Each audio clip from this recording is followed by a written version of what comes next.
pessoal, hoje a gente vai estar falando um pouquinho sobre adubo orgânico, como é que você pode fazer na sua própria casa um adubo bem potente para poder equilibrar um pouco, né? Pois muitos produtores eles utilizam essa combinação do adubo orgânico com o adubo químico. O adubo químico é Forte Flores, Osmocote, esses adubos que vocês costumam comprar no mercado com uma facilidade muito grande.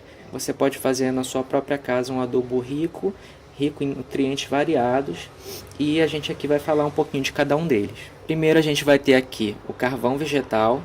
Esse todo mundo conhece, é aquele carvão utilizado para fazer churrasco.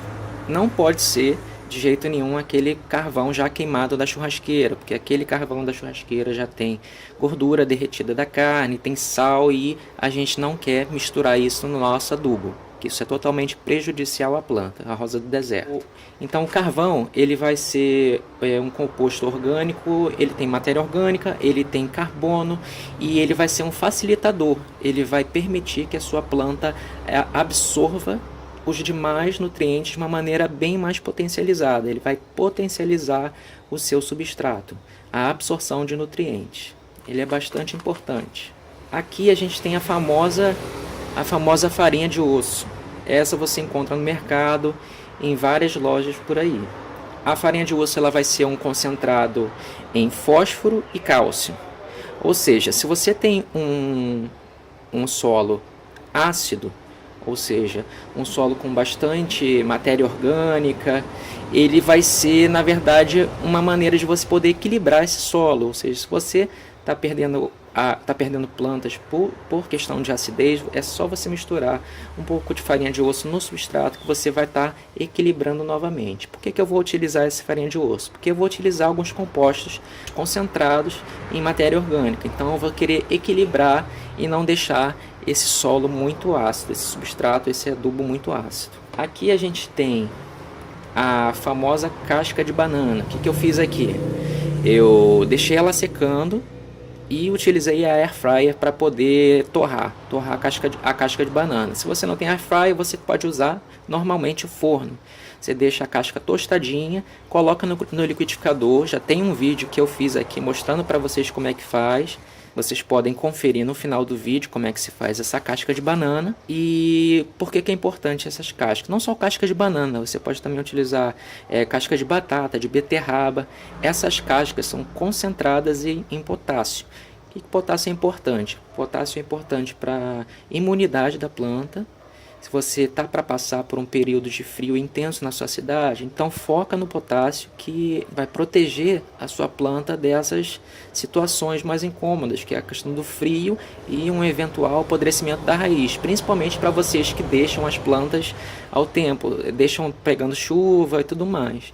Além dessa questão imunológica, de proteção, de resistência, dar uma resistência para a sua planta, o potássio é fundamental para o processo de floração. Ele vai estimular a floração e vai fazer com que as suas plantas desenvolvam frutos muito mais vistosos, bonitos. Aqui a gente tem a torta de mamona.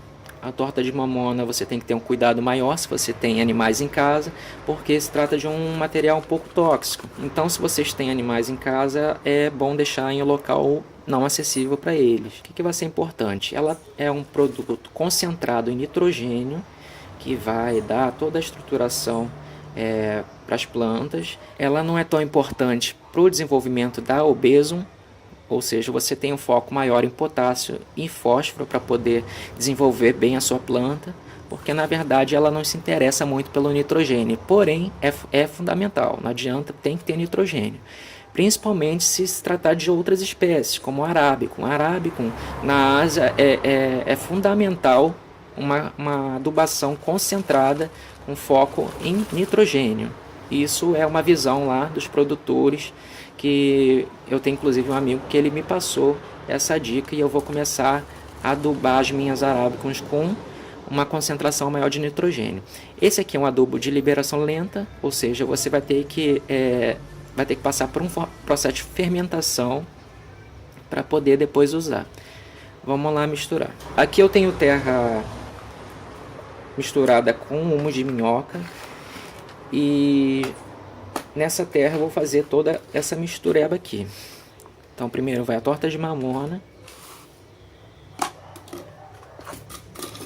farinha de osso,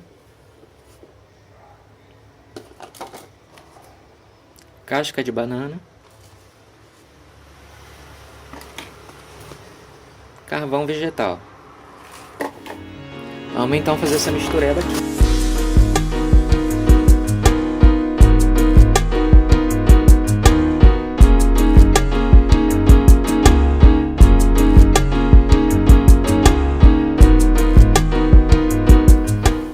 Terminando essa mistura, o que a gente vai fazer agora? A gente vai regar. A gente vai deixar esse adubo completamente úmido. Porque o que eu quero fazer aqui? Eu quero induzir o processo de fermentação. Então, sem água não tem fermentação. Essa fermentação ela vai ser fundamental porque vai transformar toda essa matéria orgânica em produtos, em nutrientes assimiláveis pela sua planta.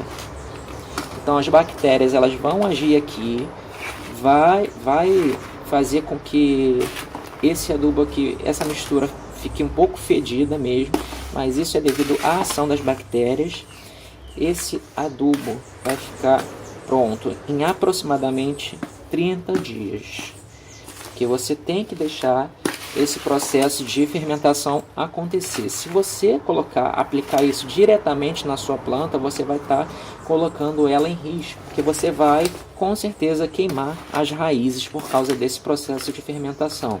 Então é bom a gente deixar aqui esse material curtir durante 30 dias e depois desses 30 dias você vai poder utilizar normalmente esse seu adubo concentrado em vários nutrientes diferentes. Você vai poder tanto misturar, você vai poder colocar na bordinha dos vasos e não vai ter perigo das suas raízes queimarem. Então é isso, é sempre equilibrar o adubo orgânico com o inorgânico, que na verdade um é complementar ao outro. É isso, galera. É questão de esperar agora. Tempo ao tempo, a gente vai ter aí um adubo bem balanceado e bem potente para poder dar uma guinada aí nas suas plantas. Valeu!